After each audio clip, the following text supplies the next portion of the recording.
Before you go, Douglas, I loved your piece in the New York Post this week on the uprisings we are seeing in certain blue cities in America. You wrote the radical leftists who are objecting to any and all ICE operations are blurring a most important line between legal and illegal.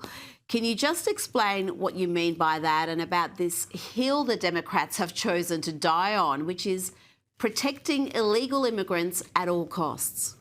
Well, it's quite amazing, actually, when you think about it, because it's not just ended up with protecting illegal immigrants. It's protecting illegal immigrants who've carried out crimes.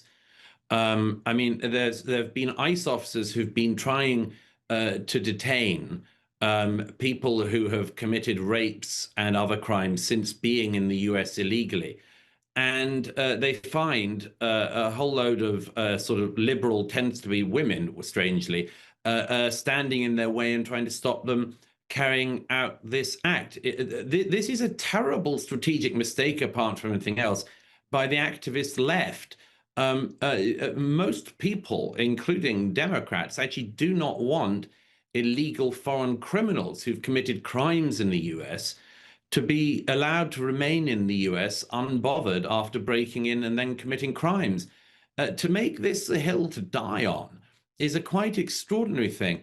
And the thing that I mentioned in that piece in the New York Post, which I just have said for years about the migration issue in all of our countries, is please can we remember that the difference between legal and illegal immigration is the law.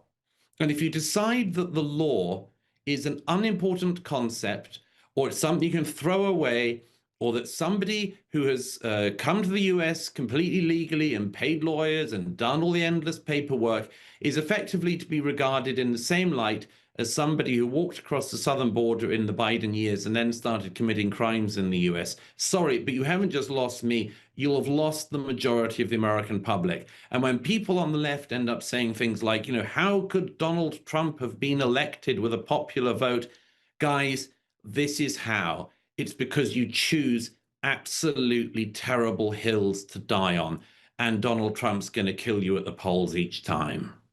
And Douglas, we see that particularly from the celebrity class. Just recently at the Grammys, the number of artists who talked about immigrants, no differentiation between illegal and legal immigrants, and that famous line of Billie Eilish, no human is illegal on stolen land. That seems to be the mantra of the modern left at the moment, Douglas.